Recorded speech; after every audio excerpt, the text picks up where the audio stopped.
Hello! So next week I'm going to be starting another really big project that's going to span probably a few months. So this week I thought that I'd do one more short project before I dive into that one. And for this project I thought I would go back to my true love, anime.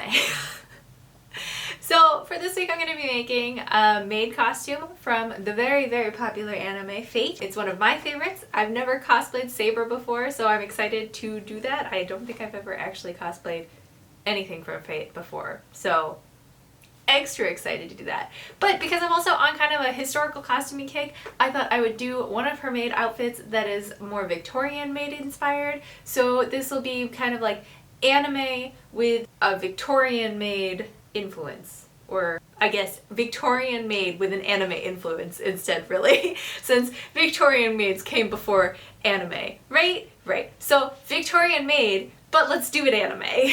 The pattern I'll be using for Saber's maid outfit is Butterick B6229. This is the same pattern that I used for my Christmassy cottagecore dress, if you want to check out that video. Basically, what I'm going to do is I'm going to use mostly this, but I also have to add some puff sleeves because she's got some puff sleeves. And then I'm going to be making the ruffle so it doesn't go down quite as far, taking off the pleats and making this apron shorter. And then for the dress, like I said, the puff sleeves. And then I'm also going to make it more of a half or 3/4 circle skirt, depending on how much fabric I have, which I don't think I have very much. So that's what we're going to be doing. Yeah, so let's get to it.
this your box now?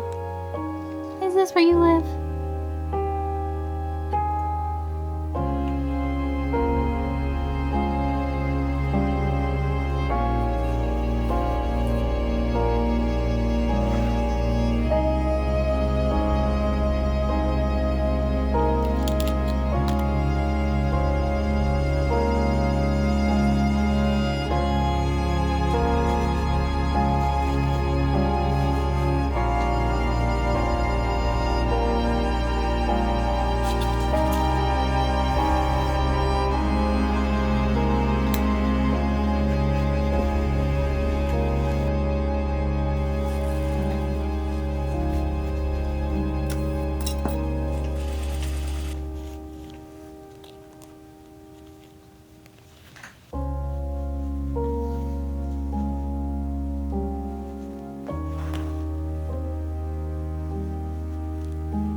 My original plan for the zipper was to do a center back zipper, but the only zipper that I had it wasn't long enough to be a back zipper. It would have only reached about my waist, which meant that I would not be able to get it on. So instead I decided to do a side zipper and then a back opening. So this just hooks together at the back and it'll have like this big opening, but I'm too lazy to sew on more closures. So that's what we're doing. I did a lap zipper, and if you want to see more instructions on how to complete a lap zipper, you can check that out in my Hobbit clothes video. It just makes it nice and covered so it's not exposed at all. I get my instructions from Reader's Digest Complete Guide to Sewing. Their instructions are very easy to follow, so that's what I always look at whenever I do a lap zipper, because I always forget. For the cuffs, I wanted them to be really tight and really easy to get in and out of, so instead of making these buttonholes, I ended up just putting snaps. They snap together really easily, and then I added non-functional buttons on top, and they're just like cute little shank buttons that I got off of Amazon. For sewing on snaps, whenever you sew on closures, you want to make sure you go through all of the layers at least once. If you can see, there's like little stitch marks on the right side of the fabric, like on the outside of the cuff, and that just anchors all of the layers of fabric together so that when you then put it on, it's not like pulling the two layers of the cuff apart, because then it won't look like it's actually buttons. It'll just look like, I don't know, fabric that's snapped together. This pattern also comes with a pattern for a little head ruffle, and they don't tell you to do this in the instructions, but I've left a little bit of elastic looped around there where it goes through the whole headband, and that's just to make it easier to pin to my wig.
You say hello?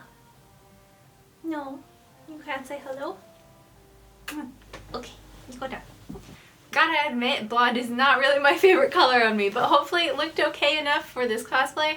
I ended up having a good time in it after after actually getting out and doing it, but I just want to be real, I wasn't really feeling how I looked in this costume, but seeing some of the pictures afterwards, I think it looked okay.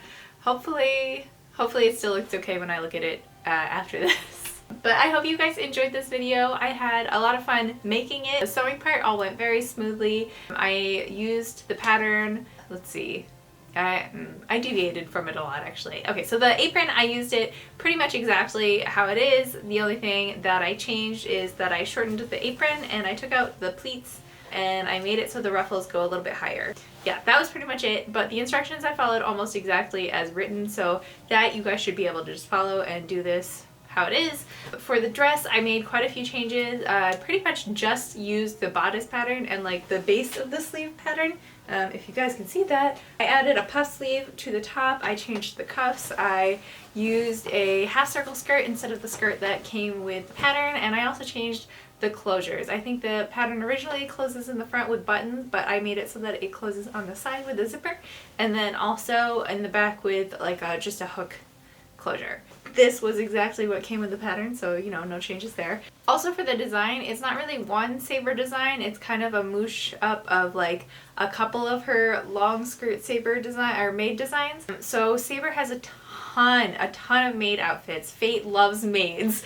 So I had quite a, oh bless you, I had quite a bit to choose from, and I knew that I wanted to do one that was kind of more Victorian inspired. There are two. One of them has short sleeves, one of them has long sleeves, and the one for the long sleeves was used like as a one-off promo for a Maid cafe, or not even Maid cafe, for a themed cafe that they did for one of the openings. I kind of took those two and mooshed them together. Like obviously this has long sleeves, but I also used a different style of skirt that the other one had. So yeah, it's just like kind of a mashup of these two. So this isn't really a canon design, but you know, that's okay. Cosplay's for fun, and this was more of a practice in putting together my love for cosplay with my interest for historical costuming. So that's kind of where we ended up. So all in all, I think it turned out really well. The only qualm that I really have, well, for one, it's kind of hard to lift my arms in this, so you know, that's not great, but that is what it is. That's just gonna happen with costumes sometimes. My other big qualm is I don't really love how I look in blonde, and I don't really love how I look as Saber. Just, I don't think that she suits me very well. I'm much more of a like long dark hair kind of person. So I don't know that I'll be cosplaying Saber again in the future, but you know, it was worth a try and I had a good time making it at least, so that's kind of the part that counts, I suppose. We'll see. Maybe I will change my mind about blonde characters in the future. Maybe I'll get better at makeup so that I won't hate how I look in blonde hair, but that's not a problem for right now. Alright, if you guys have any comments, concerns, or whatever, just want to say hi, please do so in the comments below. If you liked this video, then obviously give it a like. That helps me out. And if you want to stick around to see my next big project, which I will be starting very soon, so that's coming up soon. I'm going to be doing a Hannah Alexander design. If you are in the cosplay world at all, then you're probably familiar with her designs. they're all very beautiful and elaborate, and this one is also very historical inspired. So I'm super excited to get that one started. So please subscribe if you're also interested in seeing that, and if you're interested in seeing more of my stuff in the future. If you do, then I will see you guys in the next video. Bye!